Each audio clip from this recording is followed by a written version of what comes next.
আসসালামু আলাইকুম everyone, welcome to my Nazin cook and vlog. Nazin cook and vlog চ্যানেলের ভিউয়ার্সদের স্বাগতম জানিয়ে শুরু করছি ভীষণ পুষ্টিগুণে ভরপুর ডুমুর ফল কীরকমভাবে সারা বছরের জন্য ডিপ ফ্রিজে সংরক্ষণ করতে হয় সেই পদ্ধতিটি আপনাদের করে দেখাবো। ডুমুর ফল কিন্তু সব সময় পাওয়া যায় না, যখন পাওয়া যায় এরকমভাবে যদি আপনারা ফ্রোজেন করে রাখেন তাহলে কিন্তু অনায়াসে যে কোনো সময় ভাজি করে খেতে পারবেন। এই ফলটা খেতে কিন্তু অসাধারণ লাগে, তাই আমি আমার গ্রাম থেকে নিয়ে চলে এসেছি এবং ফ্রোজেন করে ডিপ ফ্রিজে সারা বছরের জন্য রেখে দিয়েছি। চলুন দেখে নেওয়া যাক এর মূল প্রস্তুত প্রণালী।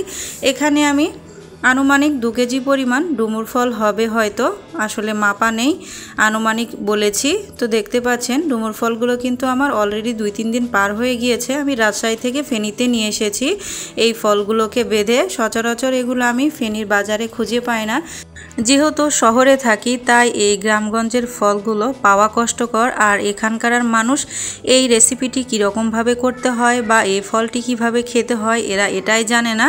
তো যাই হোক, আপনাদের সাথে কথা বলতে বলতে আমি ডুমুরটাকে 4 ভাগ করে কেটে নিয়েছি। আর ভেতরে যে দেখতে পাচ্ছেন বিচিগুলো, এগুলোকে ফেলে দিতে হবে।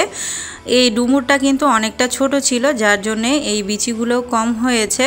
এই ডুমুরগুলোকে কেটে কেটেই কিন্তু পানিতে এরকমভাবে ভিজিয়ে রাখতে হবে, তা না হলে কালো হয়ে যাবে। দেখুন আমি পানিতে ভিজিয়ে রেখেছিলাম, সবগুলো ডুমুর আমি কেটে নিয়েছি। এবার আমি এগুলোকে কষলে 4-5 বারের মতো ধুয়ে নেব, তাহলে একদম সবুজ কালার হয়ে চলে আসবে, লালের কোনো ভাব থাকবে না। তো এরকমভাবে আমি কষলে ধুয়ে পরিষ্কার করে নিয়েছি অফ ক্যামেরায়। দেখুন একদম ঝরঝরে, কোনো দাগ টাগ কিছু নেই, অনেক সুন্দর হয়েছে। চলে যাচ্ছি আমি দ্বিতীয় স্টেপে। তো চুলাতে আমি একটা প্যান বসিয়ে দিয়েছি, আর এখানে আমি দিয়ে দিচ্ছি পর্যাপ্ত পরিমাণ পানি। আর পানিতে দিয়ে দেব সামান্য একটু লবণ আর সামান্য একটু হলুদ গুঁড়ো। আর কোনো মশলা ব্যবহার করার প্রয়োজন নেই, হলুদ গুঁড়ো এবং লবণ দিলেই হবে। তো হলুদ গুঁড়ো এবং লবণ দিয়ে নেওয়ার পর একটু খুন্তি দিয়ে নেড়ে মিশিয়ে নিয়ে আমি ঢাকনা দিয়ে ঢেকে দিয়ে দিচ্ছি বলক আসা পর্যন্ত। দেখুন বলক চলে এসেছে, পানির কালারটাও কিন্তু চেঞ্জ হয়ে গিয়েছে। তো এ পর্যায়ে আমি দিয়ে দিব কেটে রাখা ডুমুরগুলোকে। দেখুন আমি ডুমুরগুলোকে আস্তে আস্তে ঢেলে দিচ্ছি, যেহেতু গরম পানি একসাথে দিতে গেলে ঠাস করে গায়ে পড়ে গা ফুসকা পড়ে যাবে, এই জন্য আমি আস্তে ধীরে দিয়ে নিলাম। তারপর এই যে সুন্নির সাহায্যে একটু উল্টে পাল্টে এগুলোকে নেড়ে চেড়ে দিয়ে দিচ্ছি। গরম পানিতে দিয়ে নেওয়ার পর অবশ্যই কিন্তু একটু উল্টে পাল্টে নেড়েচেড়ে দিবেন।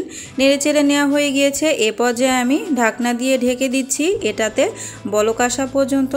দেখুন বলক চলে এসেছে, এ পর্যায়ে আমি আবারও এগুলোকে নেড়েচেড়ে দিব।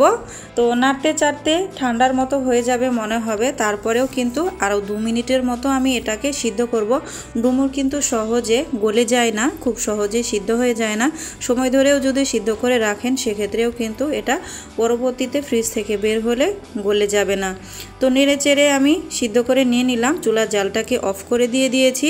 এ পর্যায়ে আমি সঙ্গে সঙ্গে গরম পানি থেকে এই ডুমুরগুলোকে উঠিয়ে নেব।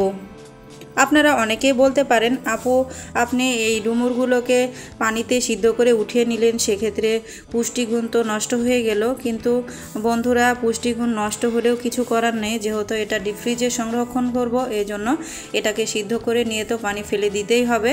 তো দেখুন আপনাদের সাথে কথা বলতে বলতে আমি সবগুলো ডুমুরগুলোকেই উঠিয়ে নিয়েছি।